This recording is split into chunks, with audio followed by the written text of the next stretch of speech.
From the Cronkite Studios in downtown Phoenix, this is Cronkite News. Ball is up in the air and the time is out on the clock. And the Cruz and the Kasich teams are hoping that something miraculous happens. The new campaign strategy put in place today by Republican presidential candidates, and why experts say it's a long shot. The Arizona desert can be a dangerous place, especially for those trying to cross the border. How the Border Patrol is trying to educate people about these dangers. It freaks me out. It makes me wonder. You want to know more about it. How your pet could be affecting your health. Cronkite News starts now. Good evening and welcome to Cronkite News. I'm Jackie Padilla. And I'm Jesse Schultz. Thanks for joining us.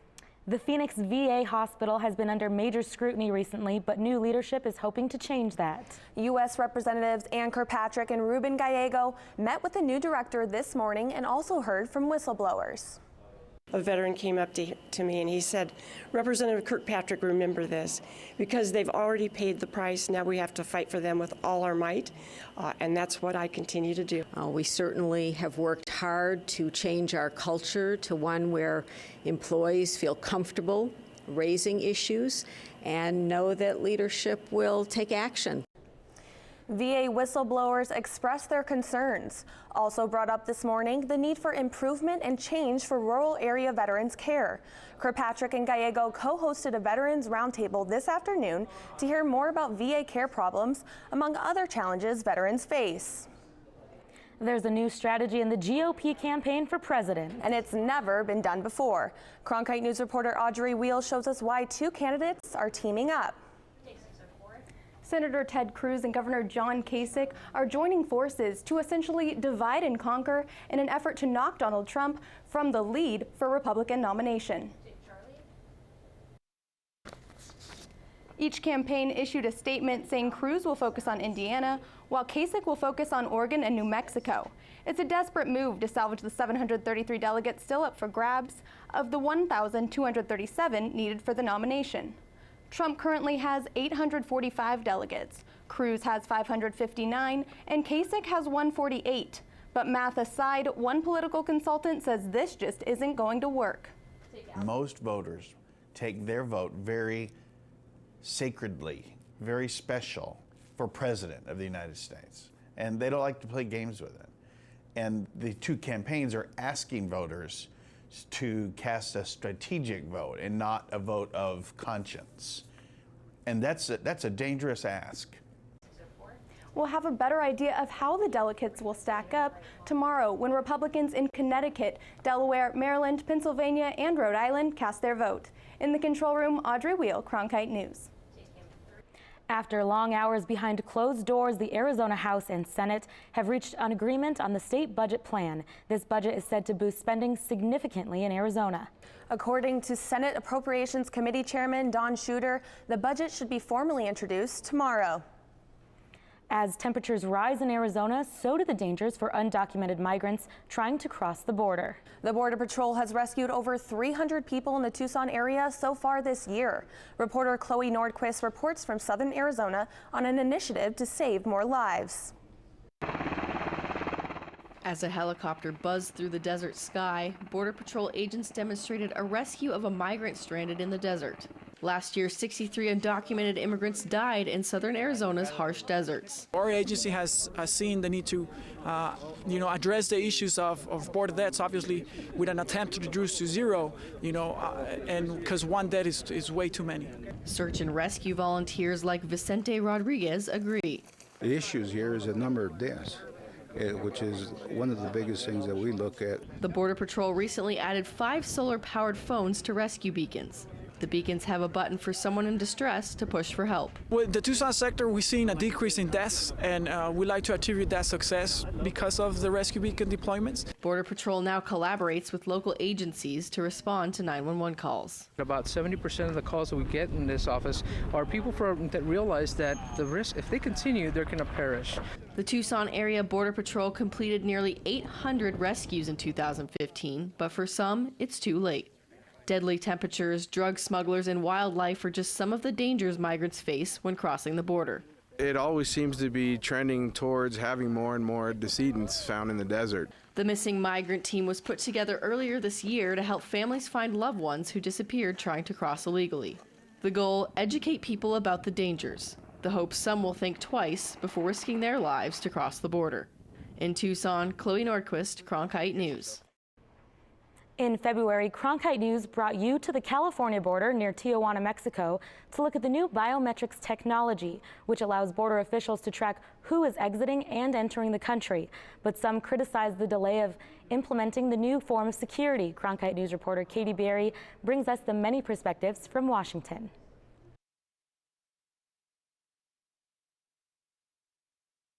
Everyone agrees biometric technology could be a game changer for our nation's borders. We know that biometrics is our future, and we're prepared to get started on that now. You don't have to look far to find advocates on Capitol Hill. It's a great tool, and if we could keep biometric stats, it would let us know who's actually here and who's overstayed. It can be done, and it can be done reasonably well, and it needs to be done to protect American communities. But there's been a delay. Talks about the new technology have been ongoing since 9/11. We, the government, usually acts at the speed of bureaucracy, and so oftentimes good initiatives are delayed for bureaucratic reasons. If you divided entry-exit into 3 different venues, they got 1/6 of it right.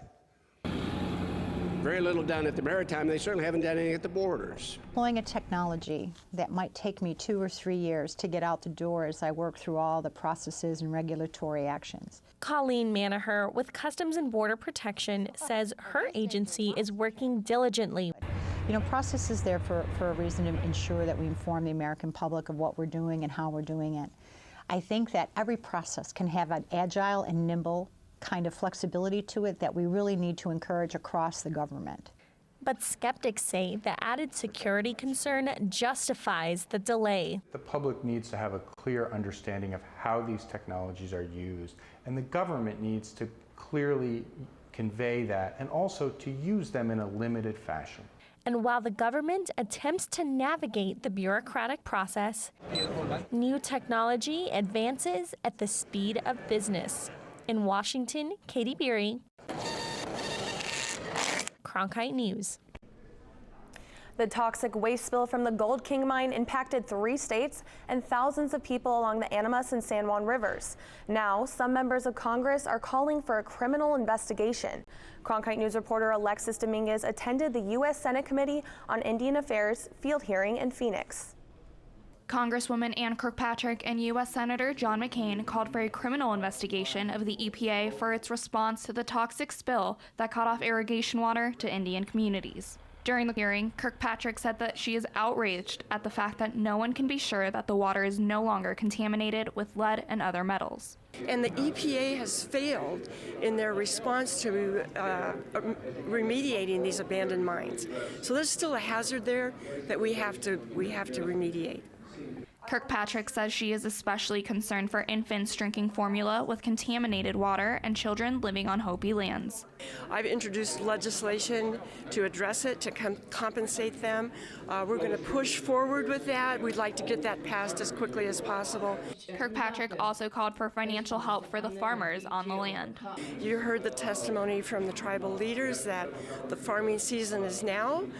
They need to be compensated so they can grow their crops. They need to be able to monitor the soils and the water to make sure there's no more contamination. Navajo Nation President Russell Begay was at the hearing representing Navajo communities and conveyed his fears. We need our farmers compensated. That clearly needs to be done. We need a real-time testing of our water, of our soil. Begay also talked about what he feels is a lack of communication between the EPA and Navajo tribes. We need to have another hearing because we need to bring out all of these other things that's taking place. EPA speaks one language with non-Indian communities and speaks a different language with Navajo community. Senator McCain, who headed the hearing, ended by saying that we are far from finished dealing with the issue. In Phoenix, Alexis Dominguez, Cronkite News. In recent years, schools have put more emphasis on punishing those involved in bullying. Coming up on Cronkite News, the story of one student who saw his whole life change after one bullying incident. The true measure of all our actions is how long the good in them lasts. This is who I am, where I'm from. If you're on the right side of history, you can accomplish anything. It's a connection between your present and your past. Come this way. This is good. This is very good. We are attempting to fulfill the promise of America. The stories about who we are shape us. This is a chance to go through a time machine. Good heavenly days. We should know our history. It informs, but it doesn't constrict you. It's a framework to carry out human activity. The sky is the limit. It started a long time ago. For only the third time in the award's 74-year history, a Phoenix-based news operation wins the prestigious Alfred I. DuPont Columbia Award for Excellence in Broadcast Journalism. And this year, that news operation is Cronkite News, the news division of Arizona PBS, honored for its work on the groundbreaking documentary, Hooked, Tracking Heroin's Hold on Arizona. Cronkite News at Arizona PBS, award-winning journalism you can count on from the station you trust. For only the third time in the award's 74-year history, a Phoenix-based news operation wins the prestigious Alfred I. DuPont Columbia Award for Excellence in Broadcast Journalism. And this year, that news operation is Cronkite News, the news division of Arizona PBS, honored for its work on the groundbreaking documentary, Hooked, Tracking Heroin's Hold on Arizona. Cronkite News at Arizona PBS, award-winning journalism you can count on from the station you trust. In January, we brought you the story of 6 high school students who were taking a senior panoramic picture, but they used the letters on their shirts to spell out a racial slur. Today, that high school, Desert Vista, took steps towards working with their students, teaching them about acceptance and diversity.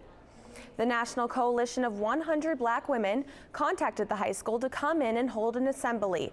The focus being on diversity, social media, digital branding, and social and cultural responsibility. Students said they appreciated the message, but that more needs to be done to fix a larger problem. So I don't like to say like, yeah, there's racism at DV. There's racism in America. And that's what needs to be addressed. You know, this happened at my school, so that's what's under attack or, you know, whatever.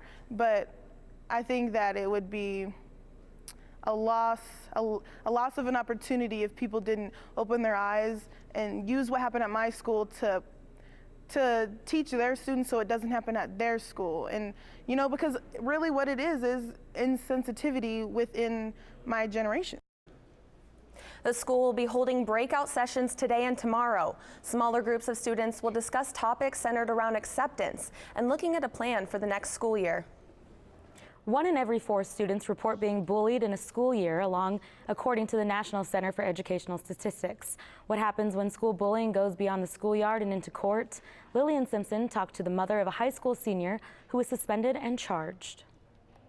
This is my child's life career that is on the line. What one mother said was goofing around between boys has turned into a legal battle for the family of 18-year-old Kyle Company. His mother is now speaking out about the repercussions of a bullying incident at Estrella Foothills High School. It started with 2 boys, apparently, horsing around, wrestling. No fighting, no threatening, nothing involved like that. But the other party did get injured, so things took a turn for the worst. Kyle was moved to an alternative school, not allowed to walk with his class for graduation, not allowed to go to prom, not allowed to go to school events, and that was just on the school side. On the legal side, Kyle is now facing charges of assault and disorderly conduct in the Goodyear Municipal Court. Meanwhile, school officials won't talk about the case for privacy reasons, but stands by their disciplinary policy to crack down on bullying. We really work at change the behavior, and if you're not handling the social environment of our campus, we're going to put you in a more focused educational environment. But Christine Company wants to remind parents that things can get out of hand quickly. Boys will be boys, regardless of their age, because Even older men do the same thing. You know, they goof around and sometimes you push a little bit too far. If the family can't get the charges dropped, Kyle's plans to go to military boot camp after graduation could be jeopardized. Stanifer said the number of disciplinary actions are decreasing over the years as they expand their good behavior programs. In Goodyear, Lillian Simpson, Cronkite News. Students are urged to notify a teacher, friend, or a trusted adult if you or someone you know is being harassed, threatened, or bullied. In 2014, Arizona passed a law that made it illegal for people to purchase alcohol with vertical IDs. Coming up on Cronkite News. How frustrating would it be for you to come to Arizona to visit and you go into a bar, you're of legal drinking age, and you're denied service? See how the Arizona economy was affected.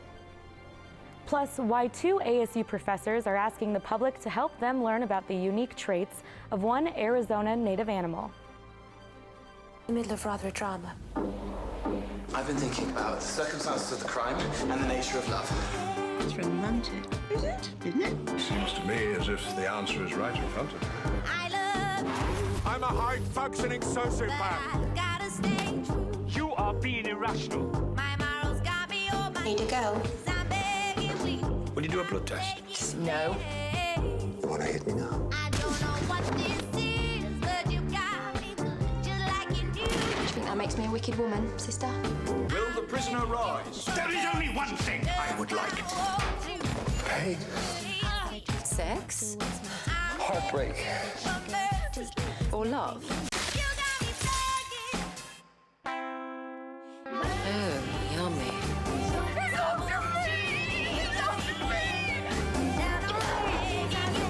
Stop it! Papa?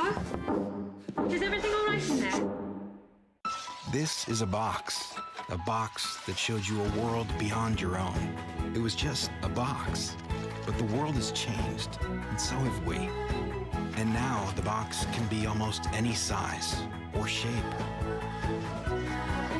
And you decide what you want to explore. Anytime,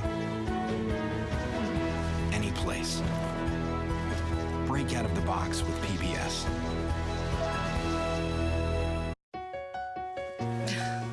What are you doing? Possibilities. Your day is filled with them. Reach up, energy in the fingertips, collapse. TV, play Downton Abbey. And PBS helps everyone discover theirs.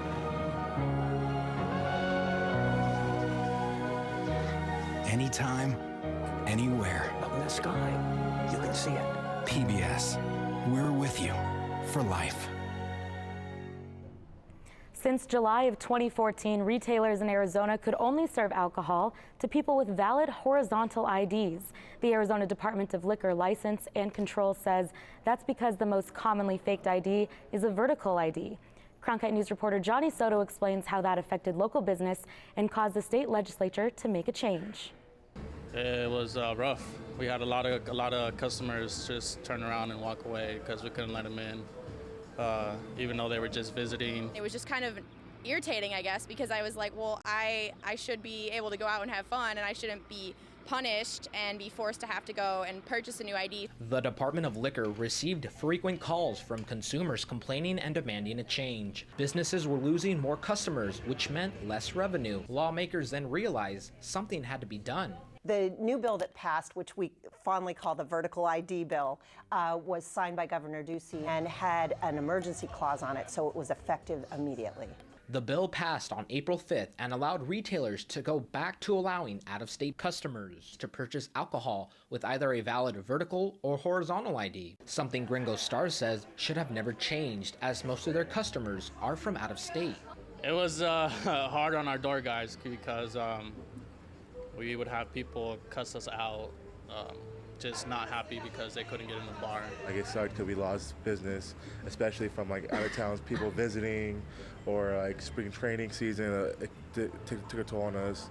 An Arizona vertical ID is still not accepted by the state to purchase alcohol. Once a person turns 21, they have 30 days to get a horizontal ID until their vertical ID isn't valid anymore. The Department of Liquor also reminds customers to drink responsibly and to not get behind the wheel if they have consumed alcohol. In Tempe, Johnny Soto, Cronkite News.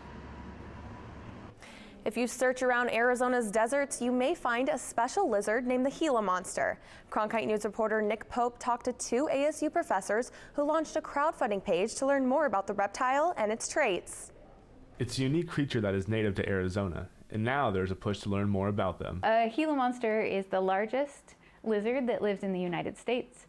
It is one of only 2 venomous lizards in the world. 2 ASU professors started a crowdfunding page earlier this month in an attempt to create a reference genome for the animal. The genome would provide further knowledge of the animal's unique traits. The genome is a tool that enables you to look at types of genes that are activated, which genes they have, how they compare to other species, across populations, are they different? Are they more adapted to specific environments, or is it broadly a similar animal? So there's a lot of things that can be addressed looking at the genome. The goal of this project is to, 1, try to understand which parts of the Gila monster genome are unique to the Gila monster and which parts are shared across other reptiles. I started getting interested and realized they're actually a great study system to really understand how animals balance resource needs. With a large amount of money needed for the experiment, Wilson Sayers found a creative way to collect the funds. The cost for a Gila monster genome will be about $25,000 to $30,000, and what we're trying to do is to break it up into smaller pieces. You can break up a genome project into smaller chunks, and what we're doing here is funding the first chunk of the Gila monster genome. The initial goal of 9,000 was reached in mid-April, and now the project will move forward. In Tempe, Nick Pope, Cronkite News. Some researchers are saying that your pets could be negatively affecting your mood. Coming up on Cronkite News, cleaning up after your cat could be causing some mental health issues. We are here tonight to explore tough issues. You've got to have people around you who aren't just laying rose petals in front of your way. And I kid you not, this is true.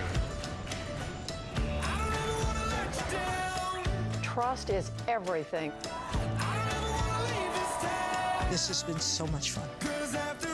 It's about reaching people. There are more players on the world stage. The issues are more complex. We ask the questions that take us closer to the truth. What happened and what might happen. Because that's what we do. Would you like doing something like I do? I couldn't do this. I'm not qualified. I was thinking exactly the same thing. Hi, I'm Charlie Rose. As part of the Walter Cronkite School of Journalism and Mass Communication at ASU, Arizona PBS is providing a state-of-the-art venue for the next generation of journalists. From newsrooms in Washington, Los Angeles, and here in Phoenix, students engage in real-time, real-world news reporting, broadcast production, and online innovation. The Cronkite School and Arizona PBS working together in new ways to bridge the classroom to the community in the digital age. When you want to be more connected, friend us on Facebook, follow us on Twitter, watch us online.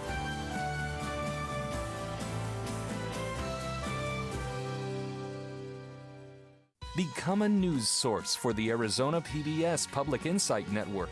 Your ideas and insights can help us create relevant and distinctive reporting. Join now at azpbs.org/pin.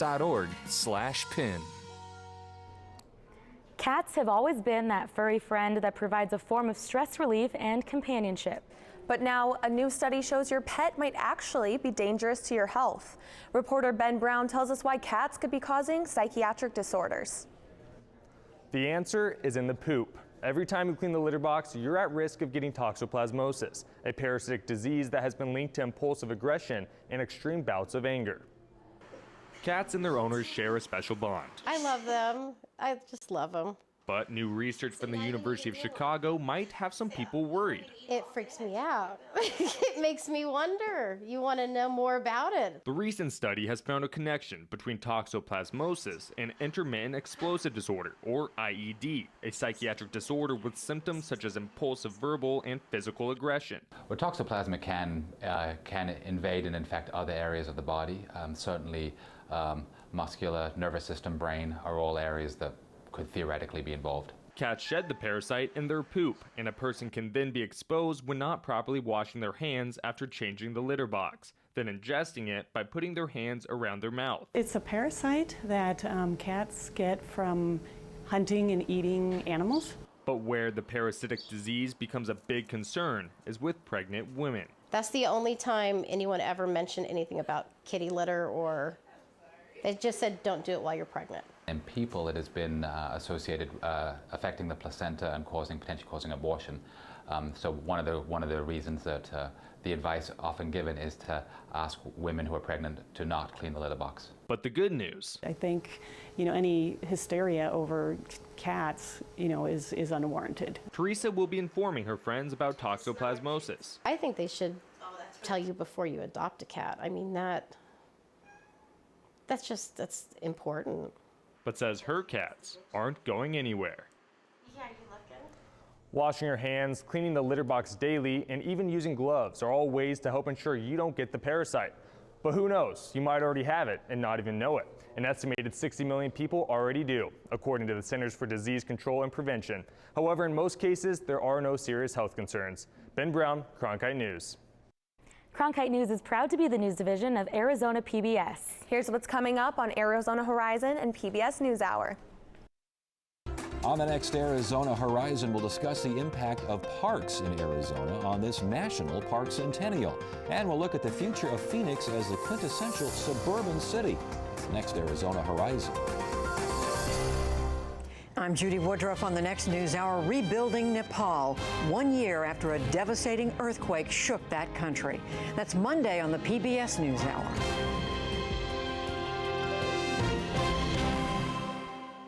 That's it for Cronkite News tonight. Thanks for joining us. For top Arizona stories anytime, go to cronkitenews.azpbs.org.